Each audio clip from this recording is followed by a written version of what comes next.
Hablar de fenómenos místicos, de eventos extraordinarios en los cuales se dice se aparece la Virgen, siempre crea una cierta susceptibilidad, escepticismo. Ustedes son muy bendecidos en Colombia porque seguramente junto a México, a Filipinas, Guatemala, Polonia, son uno de los países más católicos del mundo, porque para ustedes la parte espiritual es muy importante. Entonces, yo pienso que en la historia Dios siempre está unido al comportamiento de los humanos y por eso, para animar ese compromiso cristiano espiritual, permite ciertos acontecimientos, como en este caso el de Guadalupe, o como fue Fátima, o como hoy tenemos de manera extraordinaria todos los días en Medjugorje. ¿Por qué suceden los milagros? No sé si alguno de ustedes ha visto personalmente a la Virgen, pero muchos no la hemos visto y creemos por fe.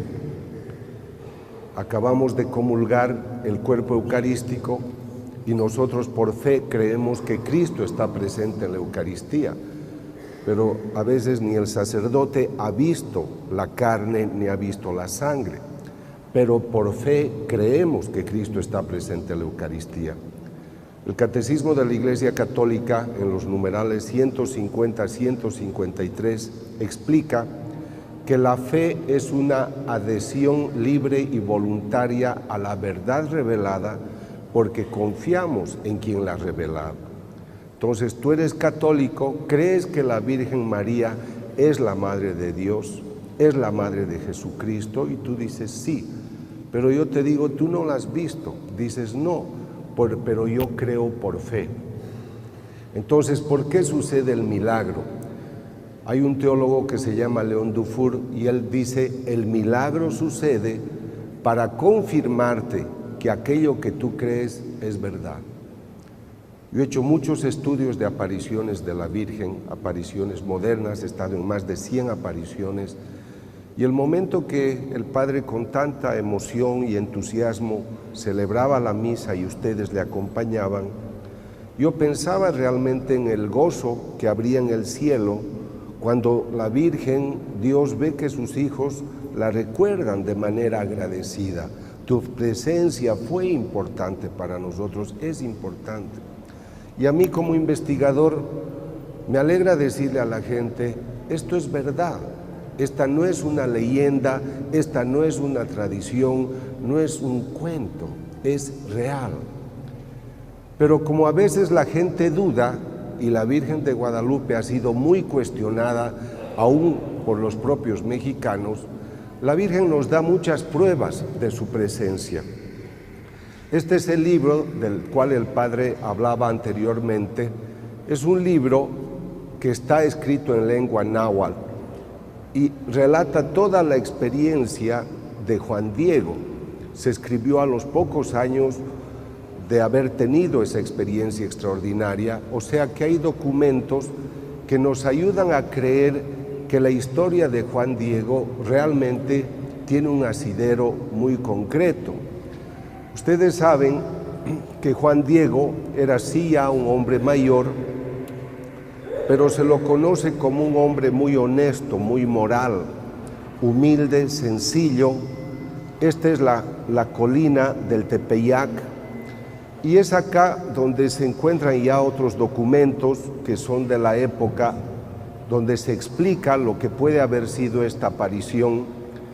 Pero la historia es interesante, el Padre ya les ha dicho varias cosas.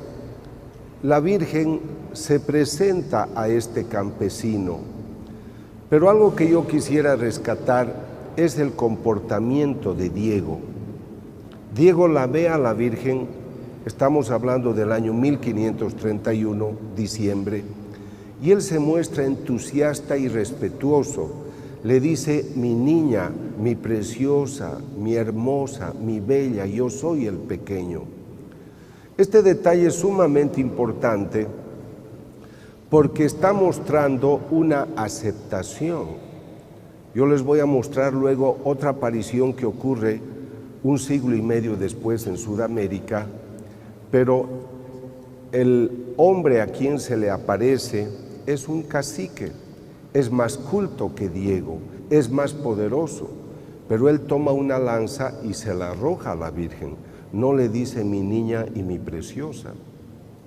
Yo trabajo mucho en México, acabo de llegar hace 3 días de México a su país, y yo les decía a los mexicanos, yo soy extranjero, conozco todas las ciudades más importantes de México, dicto unas 100 conferencias en ese país, o he dictado, y es un país que se declara mexicano y guadalupano.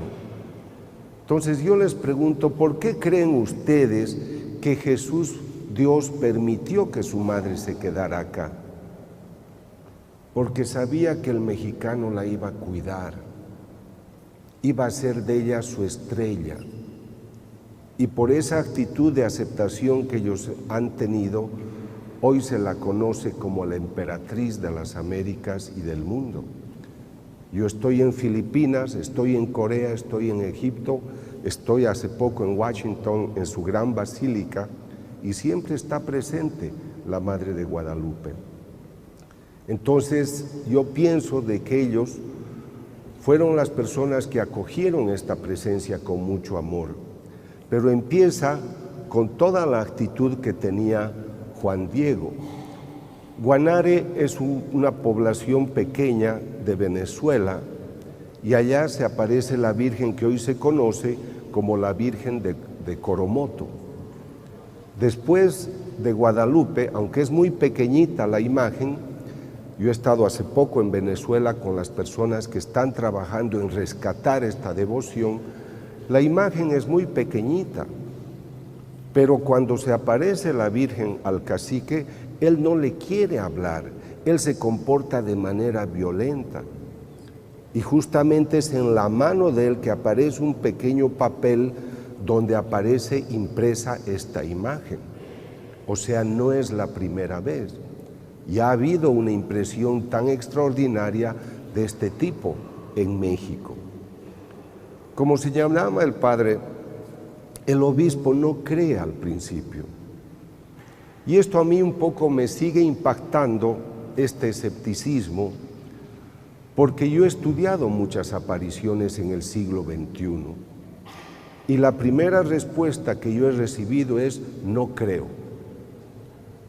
Es verdad que nuestras autoridades tienen que ser muy prudentes y nosotros también, pero no se deben olvidar que nosotros venimos del misterio. ¿Quién de ustedes puede decirme, yo he visto a Dios? ¿Quién me puede explicar con perfección el misterio de la Santísima Trinidad?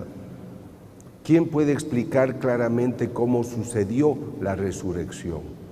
Nosotros venimos del misterio, pero confiamos en quien pronuncia los secretos o nos da atisbos de ese misterio. ¿Por qué tenemos miedo al misterio si penetrando en el misterio podemos descubrir las maravillas que contiene? Si hay un signo, hay un autor. Si hay un autor, hay una voluntad. Y si hay una voluntad, se pronuncia para decirnos algo. Detrás del signo hay un significado. Entonces, yo digo siempre que el cerebro es como un paracaídas, solo sirve si se abre. Por lo tanto, ha sido importante que después de tener la prueba le dicen, no creo, pero si estás teniendo esta experiencia, dile a la Virgen que te dé una prueba. Él va y le dice, madre, me piden una prueba, toma las flores de ese lugar.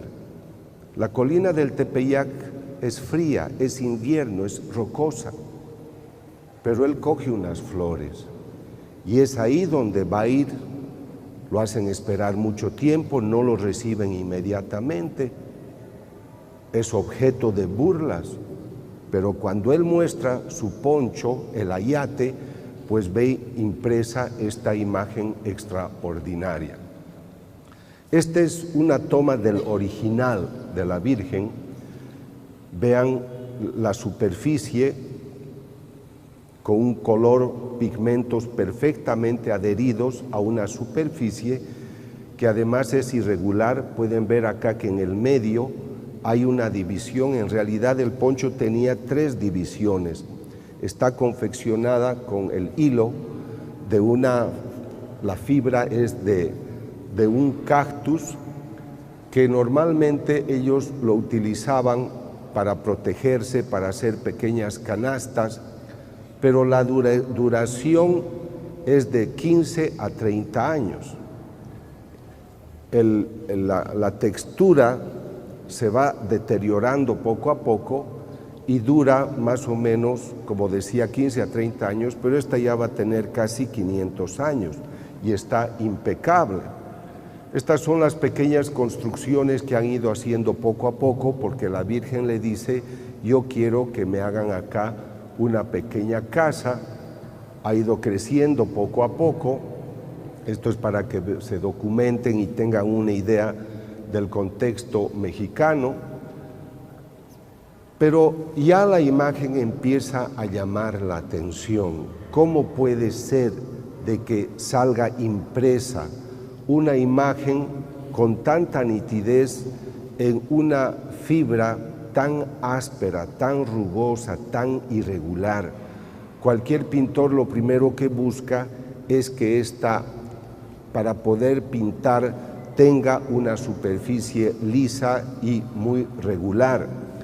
Se han hecho estudios con equipos infrarrojos para ver si debajo de la Virgen de la imagen hubiera algún bosquejo. Normalmente todos los pintores, antes de hacer una obra de este tipo, hacen un bosquejo. Entonces el estudio infrarrojo muestra que debajo no hay ningún bosquejo que hubiera ayudado a hacer la imagen. Acá van a ver las fibras irregulares del cactus, que es el maguey. Entonces quisiera que mediten un poco, que aquí les estoy mostrando la superficie de la imagen real, y aquí ven cómo en un primer plano cómo es irregular la superficie. Aquí tienen el maguey, aquí tienen cómo van obteniendo el hilo, pero ahora estén muy atentos porque van a ver, vamos a penetrar dentro de la confección y van a ver cómo es realmente esta tela. Vean la perfección del color, los detalles que ustedes observan, las manos, el cuello, los ojos, pero ahora fíjense cómo es realmente la tela. Van a ver el interior, vamos a penetrar y díganme si en esta superficie alguien puede pintar una imagen con tanta nitidez. Esto es lo extraordinario. Cuando se han hecho estudios, los equipos españoles de artistas han querido ver si habían pinceles que se utilizaban, porque el pincel le da una dirección al color, pero acá no hay una dirección. Los científicos concluyen de que el color brota del interior, como si hubiera sido disparado por alguna forma de radiación desconocida. O sea que se excluye que cualquier mano de artista hubiera pintado esta imagen. Hubo muchos accidentes que han deteriorado la imagen, pero por ejemplo acá se derramó ácido nítrico. El autor se escapó por miedo porque dijo: he destrozado lo más bello que tienen los mexicanos, pero se creó una mancha que sí hubo una quemadura que se fue refaccionando por sí sola. Pero algo que está llamando la atención también hoy a la gente es de que en los contornos hay una especie de deterioro por el tiempo. Por eso han puesto ahora en el vacío la imagen y está sellada entre vidrios, justamente para prevenir cualquier problema de deterioro a causa del ambiente. Pero lo que los profesionales observan es de que todo lo que se conserva dentro de la imagen permanece impecable. El profesor Callahan, que es un profesor experto en biofísica, que a mí me ayudó a estudiar un caso de las apariciones de la Virgen en Conyers, Atlanta, en 1993, él dice, si nosotros analizamos la nitidez del color de lo que es la imagen, debo concluir que este cuadro se ha pintado la semana pasada. O sea, la nitidez, brillantez de los colores y la textura muestra de que es algo bastante fresco, pero no lo mismo en lo que pueda ser el alrededor, pero sí lo que es la imagen misma de la Virgen. También el Padre les ha explicado que hubo muchas persecuciones. México ha sufrido en 1928, 29, 30 persecuciones religiosas, pero hubo otros antecedentes ya. En 1919, 20, 21, 22 hubo algunos atentados, pero uno muy fuerte sucede cuando colocan en el altar una dinamita para destruir la imagen, explota la dinamita, pero lo único que sufre es un crucifijo de bronce que es el único que queda doblado. Si esa explosión ha creado semejante circunstancia, imaginen ustedes lo que habría hecho con la imagen, la tenía que haber hecho polvo. Pero vean aquí cómo pues Dios salvaguarda sus cosas. Si ustedes van a la basílica van a poder observar este crucifijo y van a poder ver siempre la imagen intacta. Ya en los años 30, 50, 1930, 50, se hacen estudios fotográficos de primeros planos de los ojos de la Virgen, y Carlos Salinas con Manuel de la Mora, que fueron de los primeros que se dieron cuenta de algo especial en los ojos de la Virgen. Observaron que en la córnea se veía el rostro de una persona con barba. Yo he estado con los científicos para poder indagar cómo han trabajado ellos. Han hecho muchísimos estudios en distintas épocas, pero se ha confirmado realmente que en la córnea hay la imagen de algunos personajes que poco a poco van a ir ustedes viendo con mayor nitidez. Vean acá, por ejemplo, se insiste en este rostro de una persona con barba,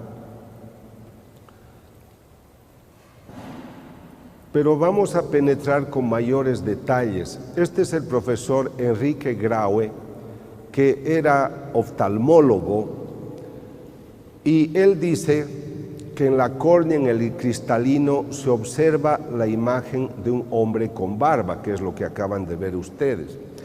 Pero una declaración del profesor Graue es la siguiente. Él toma su oftalmoscopio y está mirando. Fíjense que para hacer estas investigaciones tienen que poner una plataforma alta y poder trabajar con cierta tranquilidad. Los periodistas estaban alrededor cuando el profesor Graue iba a mirar los ojos de la Virgen, y en este momento él está mirando, se olvida que tiene público debajo, y mientras mira lo que se llama la profundidad de ojo, dice: levante la vista, por favor. Claro, él se da cuenta luego que ha hablado en voz alta y todos se sorprenden. ¿Por qué has dicho levanta la vista, por favor?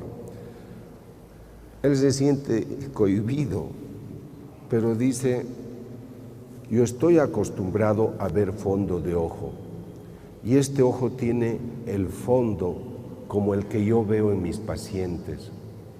Me olvidé que estaba viendo un cuadro y por eso dije: levante la vista, por favor, que corresponde a la rutina. Años después ha ido un profesor japonés, también oftalmólogo, y cuando él hizo lo mismo se desmayó. Y cuando se recuperó dijo: es que he visto fondo de ojo como veo en muchos pacientes. O sea, no fue solamente el profesor Graue. Yo lo he ido a visitar al profesor José Aste Tonsman, que es de origen peruano, pero vive en México. Él es especialista en digitalización de imágenes y él es el que ha descubierto en plenitud lo que estaba en la córnea del ojo de la Virgen. Un indígena sentado con las piernas cruzadas, un hombre de barba anciano, otra persona, alguien que tiene un gorro y que está teniendo en las manos un lienzo. Él piensa que este es el momento en el cual Juan Diego, que tenía un gorro, está mostrando realmente la imagen de la Virgen. Encuentra una mujer con un sombrero de 3 puntas. Nadie había visto en nuestras épocas algo así, pero los estudios históricos muestran que en esa época habían personas que tenían sombreros de 3 puntas. Hay un niño. Este fenómeno se llama la ley de Purkinje y Samson. Si yo me aproximo a una persona que está cerca de la luz, yo puedo ver que en su ojo, en la córnea, se refleja alguna imagen, porque la córnea se comporta como un espejo. Esa ley ha sido muy estudiada por los médicos. Aquí ven ustedes cómo la córnea, el cristalino, la pupila, pueden captar imágenes incluso al revés. Eso sucede en el ojo de cualquiera de nosotros, en los 2 ojos. Entonces el profesor Aste ha estudiado los 2 ojos y puede ver perfectamente que como unos están siendo captados por el ojo izquierdo, otros por el derecho, la postura de todos cambia absolutamente y todos están reflejando el comportamiento, su presencia de acuerdo a la angulación en el lugar que se encontraban. Entonces la conclusión del profesor Aste Tonsmann es de que durante la aparición había 13 personas y entre ellas descubre una mujer de raza negra, que es la última. Entonces, como no se sabía de gente de raza negra, porque estamos hablando del 1531, han encontrado unos documentos en los que indica que fueron a trabajar algunas personas a México, obviamente eran esclavos, pero que cuando llegó el obispo Zumárraga a la residencia donde él vivía, él dio inmediata libertad a la negra que trabajaba en su casa, que se llamaba María. O sea que históricamente se puede demostrar que había realmente una persona de raza negra en la casa del obispo, y esa persona se la ha podido identificar gracias a estos estudios. Quisiera que observen muy bien esta imagen, porque acá les estoy mostrando en la fotografía obtenida microscópicamente por digitalización por el profesor Aste Tonsmann, hay un hombre anciano. Pero ahora vean lo que sucede con esta imagen. Este es el obispo Zumárraga. Ese es un cuadro que se pintó años después.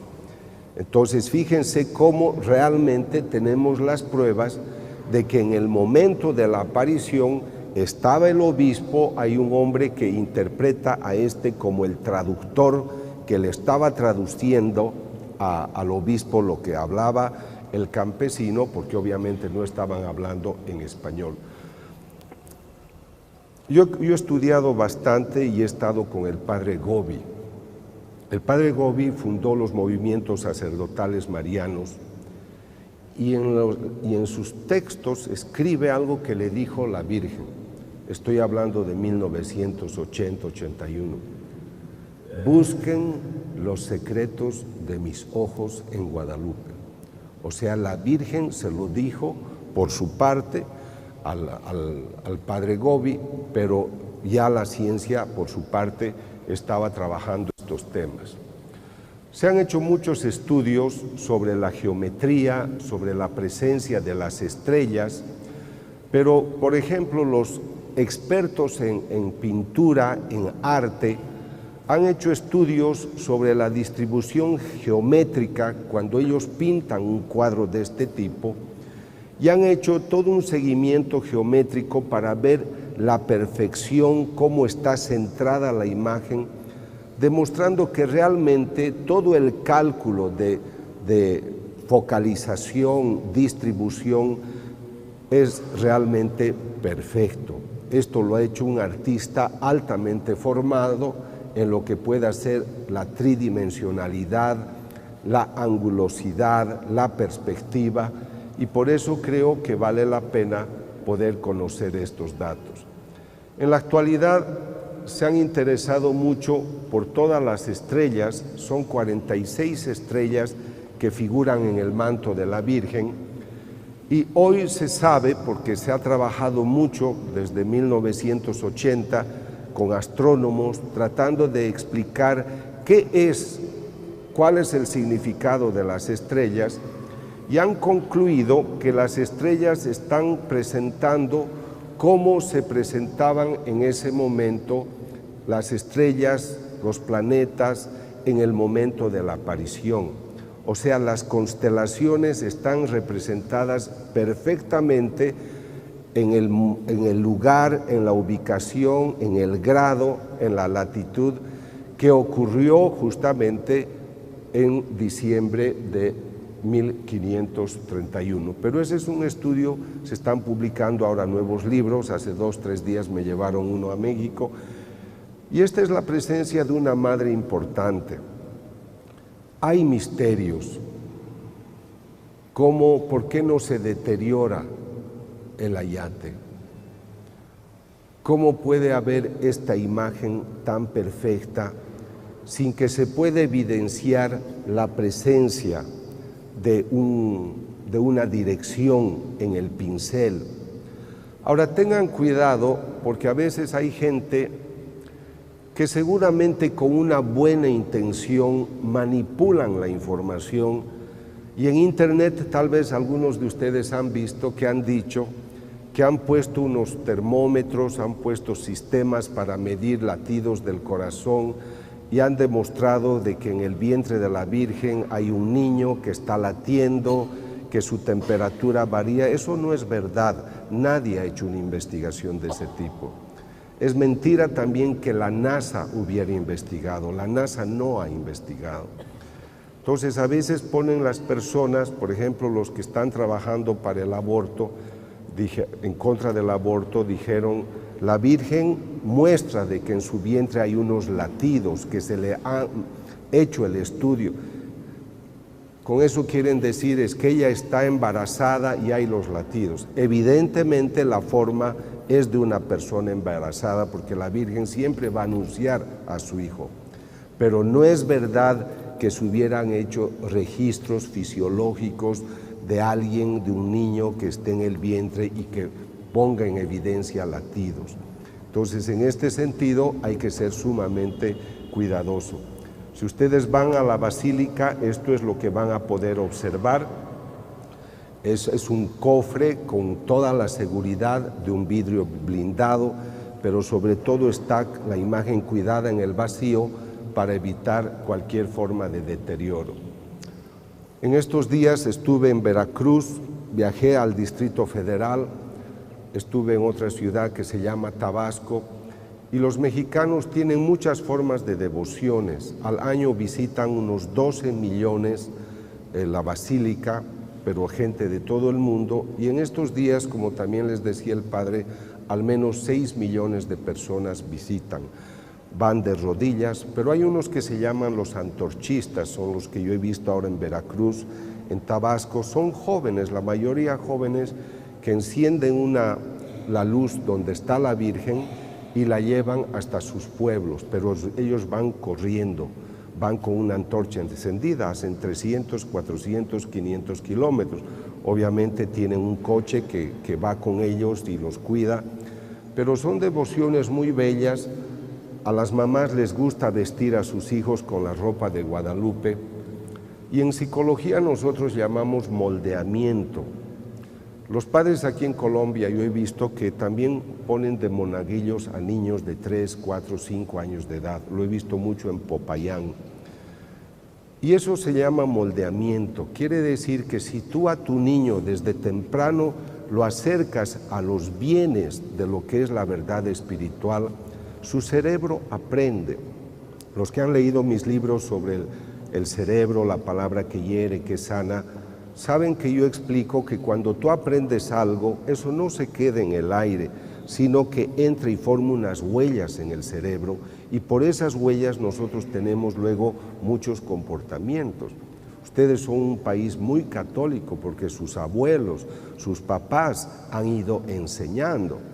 Ahora, yo estuve aquí hace unos meses en Medellín y leí el periódico en el que decía que los jóvenes de 16, de 15, 14 años ya no eran tan católicos como sus padres porque sus papás habían bajado el entusiasmo por su vida religiosa.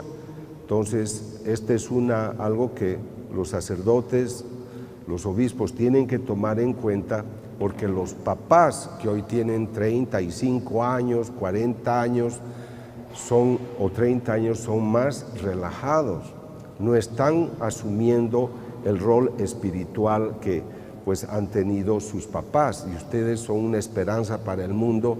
Yo viajo a Japón, a Corea, a Egipto y encuentro siempre sacerdotes o religiosas de Colombia, sobre todo paisas obviamente, pero es muy importante que comprendan su función. Para todos, la presencia de Guadalupe es un obsequio de Dios al mundo, una obra verdadera de esa Trinidad Santa que quiere atender al mundo, y por eso esta es una de las frases que hay que rescatar: no estoy yo aquí que soy tu madre. Diego estaba preocupado porque su tío estaba enfermo. Entonces la Virgen le dice: tú no te preocupes, él ya está sano. No estoy yo aquí que soy tu madre. Cuando yo vengo a Colombia, muchos se me acercan, me dicen: doctor, mi hijo está en la cárcel, mi marido se ha suicidado. Ustedes han tenido el sufrimiento de la violencia, pero también creo que estas cosas suceden porque nosotros no utilizamos nuestras almas espirituales. Ustedes tienen acá una ciudad cerca que es Sabaneta. A mí me invitó el alcalde del lugar a dictar conferencias y me sorprendió llegar a su oficina y encontrar que la bandera de Sabaneta tenía impresa la Virgen María Auxiliadora. Cuando empecé a estudiar las estadísticas de crimen y de violencia en Sabaneta, es la estadística más baja de toda Colombia, porque en esos lugares oran. En Isaías, en el capítulo 62, leemos una cita muy hermosa: he puesto centinelas sobre tus murallas, Jerusalén, y que no cesen de recordarme mi promesa hasta que yo traiga la paz a Jerusalén. Yo creo que esta presencia y estas frases nos tienen que recordar que tenemos una madre presente, pero nosotros tenemos que ser los centinelas de la ciudad, los centinelas de Colombia, de Medellín, de las familias, ante tanta desintegración, ante tanto aborto, ante tanta convivencia libre. Entonces yo creo que los católicos no estamos usando estas armas. Tengo una joven en México que coordina mis actividades y el día jueves me dice: doctor, le han encontrado un problema a mi mamá y ha dicho que la van a operar el lunes, pero necesito muchísimo dinero y no lo tengo. Entonces, entre los amigos juntamos lo que podíamos hasta el viernes, sábado, pero hay un joven que habla con Jesús. Yo estudio muchos de estos casos y Jesús le dice al joven: di a Alicia que yo le he dado las armas, que las utilice. Entonces ella me dice: doctor, Jesús me ha hecho decir que nos ha dado las armas. Le dije: Alicia, la oración, la comunión, el ayuno, eso hay que hacer, sábado y domingo. El lunes va la señora que tiene 65 años al hospital, el médico le hace las pruebas y le dice: aquí hay un cambio, pero creo que mis máquinas están mal. Y empiezan a hacer todos los estudios de nuevo y la mamá de mi amiga está perfectamente sana, no necesita cirugía alguna, porque hemos usado las armas, la oración. Por eso yo aplaudo la actitud del Padre y de muchos párrocos que yo conozco en su país, de gente que a ustedes les estimula en la oración. Y ustedes son dóciles. Yo voy a Medellín, a muchas iglesias. Cuando yo cuento de esto en mi país o en otros países, digo, yo voy el martes, el miércoles, el jueves a las iglesias en Medellín o en Bogotá, y las iglesias se llenan como si fueran domingo, porque ustedes son muy devotos. Entonces, si el mal existe, es porque nosotros no le ponemos el freno, y el freno no va a venir del gobierno. Ellos harán su parte, pero cualquiera de ustedes puede arrodillarse en su casa y pedir que Dios blinde su ciudad. Pero tú tienes que ser agradable a Dios. Tú no puedes pedirle bienes a Dios cuando estás peleando con todo el mundo o cuando no buscas vivir en gracia.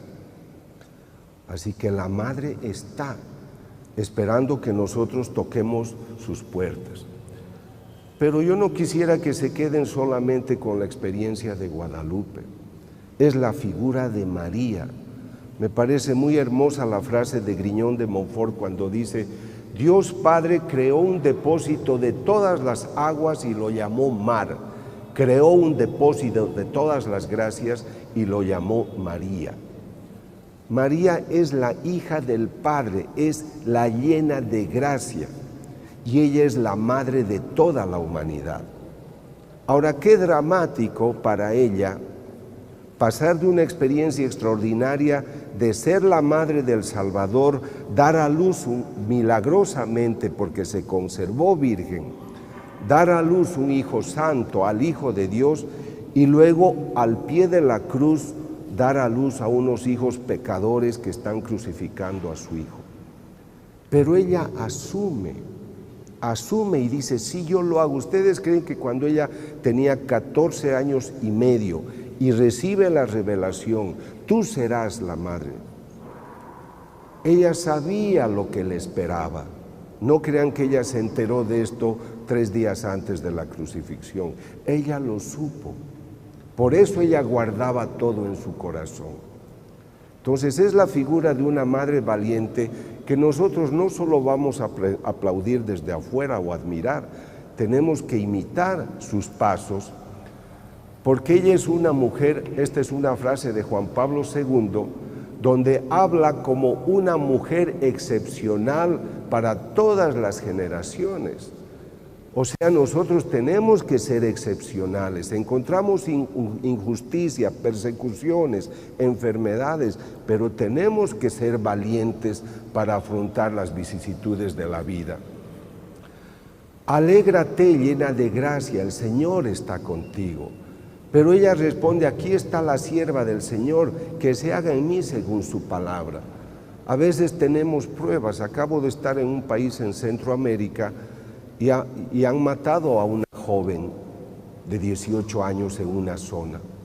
La mamá se enoja con Dios, va a comulgar, recibe la hostia en la boca, después la escupe y la tira al suelo, porque está enojada con Dios. Por tu culpa han matado a mi hija. Por favor, tu hija va con malas amistades, tu hija se droga, está rodeada de drogadictos y ahora le echas culpa. Además, tú nunca le has enseñado a rezar un Padre Nuestro. Somos injustos y no estamos dispuestos a asumir las consecuencias de nuestra propia conducta. Entonces, por esta razón, nosotros tenemos que seguir sus pasos. Ella es hija y es discípula. Es la primera, es la persona que dice: sí, yo voy a seguir sus pasos. Por eso nos da la enseñanza luego: hagan lo que Él les diga. Ella ha comprendido. Yo les voy a contar algo que viene de un libro que todos ustedes deberían leer y está en internet. Se llama La ciudad mística de Dios. Es un libro en el cual la Virgen relata su vida a María Jesús de Ágreda, una mística española. Y a ella le dice: sabes, yo sabía lo que a mí me esperaba, pero yo he aceptado Pero te voy a contar algo que no se ha escrito todavía. Cuando mi hijo subió a los cielos, tú sabes que le esperaba un gran recibimiento en el cielo. ¿Piensas tú que yo no estaría presente? ¿Que mi hijo no me llevaría a su entrada triunfal? Yo estuve con él. Y después de 3 días en el cielo, yo le dije, hijo, tengo que regresar al destierro. La Virgen llamaba la patria al cielo y decía, destierro es estar lejos de la patria, o sea, tengo que volver a la tierra. Y Jesús le dice, madre, no es necesario, porque tú ya has cumplido lo que tenías que hacer. Y la Virgen le dice, no, hijo, tú has iniciado la iglesia cristiana y es mi deber continuar tu labor. Y la Virgen trabajó aproximadamente hasta los 72 años. Por eso mi pregunta es, cuando el Señor se pierde y la Virgen lo encuentra con José en el templo, hijo, ¿por qué nos has hecho esto? ¿No sabes que debo ocuparme de las cosas de mi Padre? El Señor, cuando muramos, nos hará 2 preguntas. ¿Cuánto has amado y cuánto has cuidado la casa del Padre? ¿Cuántas personas se han convertido por tu ejemplo? ¿A cuántas personas has llevado la palabra de Dios? Por eso Juan Pablo II dijo, todo bautizado tiene el deber de evangelizar.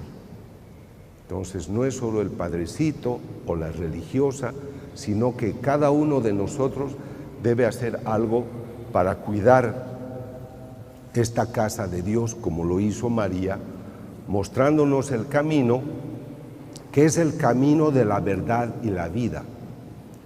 Y justamente en nuestra vida, ¿qué es lo que más nos pide el Señor? Que hagamos su voluntad. Por eso la Virgen tuvo este conocimiento y nos da una consigna tan importante como es, hagan lo que Él les diga. Para que ustedes tengan presente, la Virgen es la primera cristiana.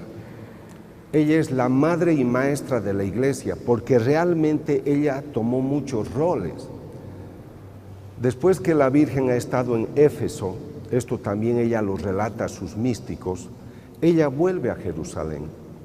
Pero lo primero que pide es, quiero hacer un recorrido por todos los lugares que mi hijo ha recorrido hasta llegar al Gólgota. Y así empieza el Vía Crucis. Ella fue la autora del Vía Crucis, fue la primera. Después los reúne a los apóstoles y les dice, es hora que tengamos una oración que sintetice la fe que mi hijo nos ha enseñado. Entraremos en ayuno durante 9 días y pediremos que el Espíritu Santo nos ilumine. Las novenas empiezan con la Virgen María. Se reúnen los 9 y dice, Pedro, empieza tú. Y Pedro dice, creo en Dios Padre Todopoderoso. Sigue tú, Santiago, creador del cielo y de la tierra. La Virgen hay que conocerla. Es fuente de sabiduría. El respeto a los ornamentos, todo cómo se iba a ir celebrando poco a poco la Eucaristía. Muchas fueron iniciativas de ella. Por eso, con toda razón, se la debe reconocer como madre y maestra. Ahora, la Iglesia, tomando a María como modelo, tiene que imitarla, pero imitar su fe, su amor. ¿Cómo va a ocurrir esto si yo no conozco varón? Ella tiene fe. Por eso les decía, yo no me quisiera quedar solo presentándoles los misterios de Guadalupe, porque se van a quedar con lo extraordinario y eso está bien. Pero la pregunta es, ¿y qué significa eso para tu vida? La Virgen relata a María Jesús de Ágreda y le dice, ustedes piensan que solo porque yo era María y Jesús y José, nosotros vivíamos en armonía. Es verdad, pero cada uno de nosotros trabajaba cada día para dar lo mejor de sí, porque todos éramos humanos. Entonces ustedes y nosotros no podemos admirar a la Virgen, a Jesús o a San José y considerar que esa es una vida paralela a la nuestra. Nosotros tenemos que hacer lo que ellos han hecho, amar, tener fe. A mí la figura de José me parece que está siendo todavía muy descuidada. Yo he comprendido que en mi oración debo pensar en Dios Padre, Dios Hijo, Dios Espíritu Santo, Virgen María y San José. Porque su entrega y su presencia fue fundamental para la historia de nuestra iglesia. Entonces no vamos a admirar de lejos. ¿De qué sirve admirar a alguien si no estamos dispuestos a hacer lo que ellos han hecho? Aplaudimos a Teresa de Calcuta, aplaudimos a Nelson Mandela que acaba de morir, pero ¿cuántos dicen yo voy a hacer lo mismo en lo que a mí me toca? No necesitas ser un gran político, sé un buen hijo, sé un buen parroquiano, sé un buen sacerdote, sé un buen sacristán, sé un buen hijo de familia. Ama y haz lo que quieras. Entonces, por eso decía que debemos entender esta fe profunda, y me parece bellísima rescatar esta cita de Hebreos 11:1, la fe es creer en lo que se espera, es la certeza de las cosas que no se pueden ver. Y es aquí donde aprovecho unos minutos, porque siempre me dicen, doctor, y va a hablar de las hostias que sangran. La Virgen es madre de la Eucaristía, y seguramente la mayor bendición que yo he tenido en mi vida es tener la oportunidad de estudiar milagros eucarísticos, porque todo cristiano sabe que el centro de la vida cristiana es la Eucaristía. Nosotros por fe creemos que Cristo está presente en el pan consagrado, en el vino consagrado, pero les decía, el milagro sucede para demostrarte que aquello que tú crees es verdad. Mira que estas hostias sangran. Esta hostia sangra el 92 en Buenos Aires, esta el 96. Hago los estudios durante muchos años, 6 años y medio, invitado por el cardenal Jorge Bergoglio, que ahora es el Papa Francisco, y demuestro de que no solamente la sustancia es sangre, sino que los coágulos muestran un tejido vivo. Y no lo digo yo, lo dicen los médicos, patólogos, expertos en medicina forense del corazón. Es músculo del corazón, miocardio, ventrículo izquierdo. Pero el momento que el doctor Castañón tomó la muestra, el tejido estaba vivo. ¿Por qué dice que estaba vivo? Porque hemos encontrado glóbulos blancos intactos, y los glóbulos blancos intactos solo pueden llegar a esta parte por circulación sanguínea. Así que cuando usted tomó la muestra, el tejido estaba vivo. Los glóbulos blancos en nuestro organismo sobreviven 12 horas, fuera del organismo 5 minutos a 1 hora. Estos tienen 6 años frescos, intactos, sin ningún preservante. Entonces esto es demasiado extraordinario. Me ocurre hasta el 2006 estudiando para el cardenal Bergoglio las hostias de Buenos Aires. Pero el año 2009, otro obispo, esta vez un obispo mexicano, me pide que estudie unas hostias que han sangrado. Es el obispo Alejo Zavala, obispo de la diócesis de Chilpancingo, Chilapa, en el estado de Guerrero, donde una ciudad importante es Acapulco. Él me dice, doctor, esta hostia ha sangrado el 2006. Yo voy en noviembre de 2009, 3 años después. Y me dice, estúdiela, por favor. Pero lo primero que necesito que me diga es si la sangre le han puesto por encima o brota del interior. 2 estudios realizados en laboratorios distintos en fechas distintas, muestran que la sustancia brota del interior hacia la superficie. Nadie ha puesto. Este es el otro estudio que muestra que del medio sale la sustancia, que es sangre. Los estudios muestran que se trata de sangre humana. Pero en los 2 estudios de hostias que tengo, estoy haciendo 10 estudios, pero en estos estudios, que en realidad son 3, 2 de Argentina, 1 de México, los tejidos están lastimados. En la hostia de Argentina ha habido un infarto al corazón. Estas se llaman estrías y cuando en un corazón sano están sanas, las estrías son rectas y los espacios interestrías son pequeños. Acá el médico, el doctor Federico Tsugibe, dice: su paciente ha sufrido mucho porque ha tenido un infarto al corazón. En el estudio de México, que es el más reciente que tengo, el profesor dice: aquí hay unos macrófagos, este es del 28 de julio de 2011, hay unos macrófagos, glóbulos blancos, fagocitando lípidos, porque este tejido está también lastimado, pero los glóbulos blancos están trabajando para reparar esa lesión. Entonces yo voy donde el teólogo, le digo: monseñor, ¿por qué encuentro que la hostia de Argentina y la hostia de México tiene lesiones? Doctor, después de 2000 años, muchos no creen que Cristo esté presente en la Eucaristía. Comulgan en pecado mortal, no le dan el lugar. Hemos encontrado lugares donde venden hostias consagradas a $5 para misas negras, para brujeríos.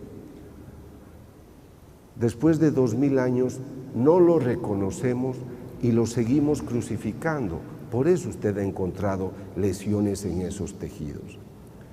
Pero lo más extraordinario es de que hay estas manifestaciones. Tienen el milagro eucarístico y las apariciones marianas. En ninguna época del mundo hubo apariciones como ahora. En Medjugorje son todos los días desde el 24 de junio hasta el día de hoy. Yo he estudiado el caso de muchos de ellos, pero esto me ocurre a mí en Congers, Atlanta, donde se aparece la Virgen cada 13 de mes y durante la aparición en el cielo se pueden ver imágenes de este tipo. Este es Vishka en Medjugorje, se le toma una fotografía y detrás de ella hay una persona. Ella dice: es la Virgen María.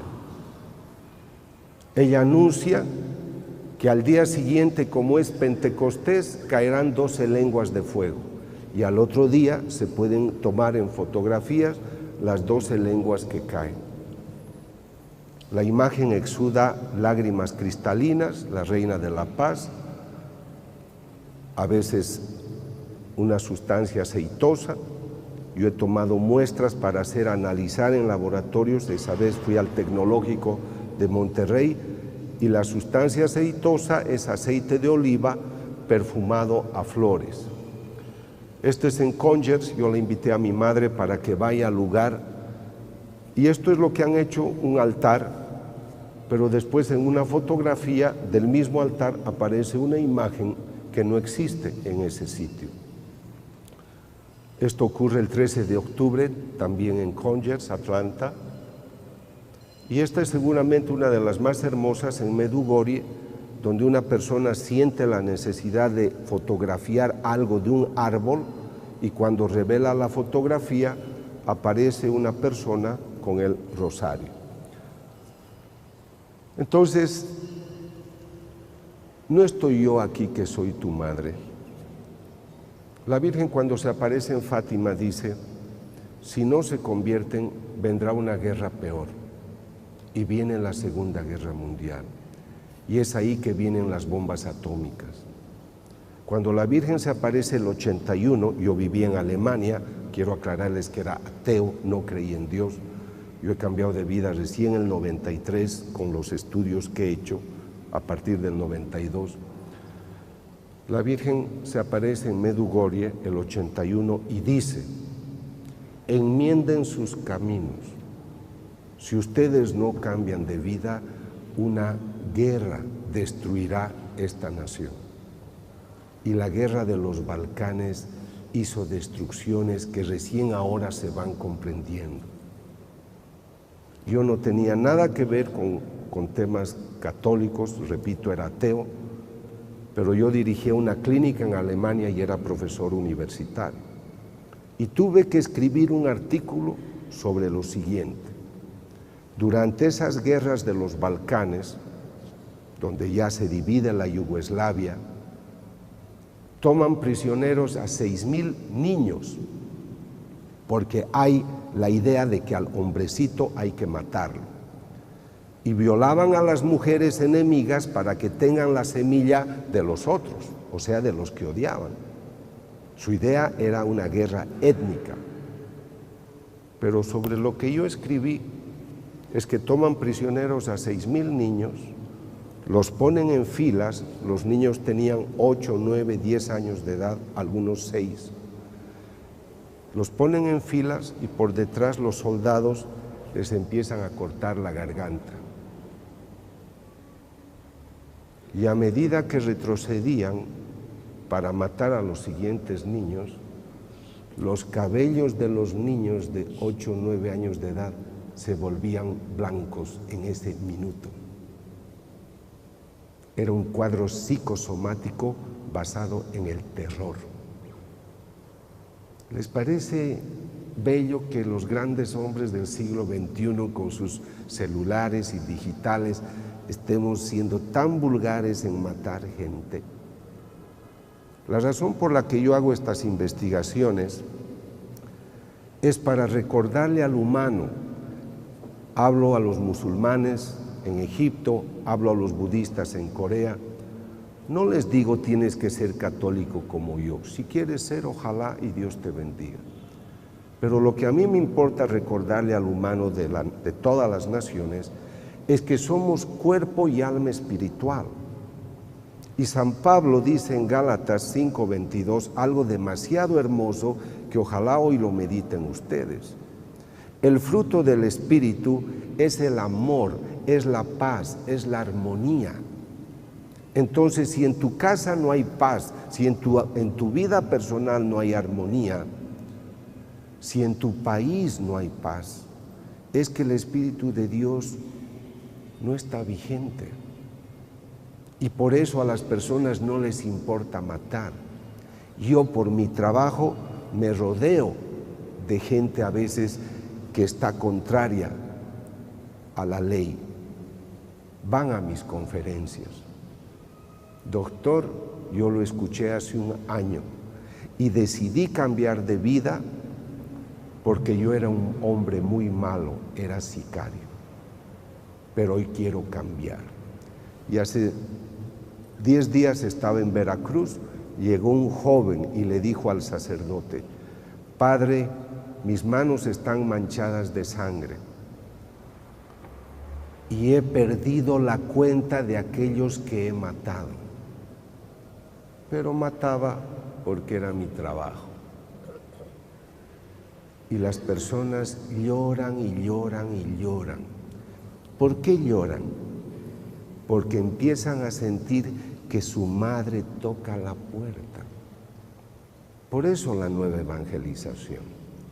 Por eso cada uno de nosotros al salir de acá no puede decir qué interesante lo que ha hablado el doctor.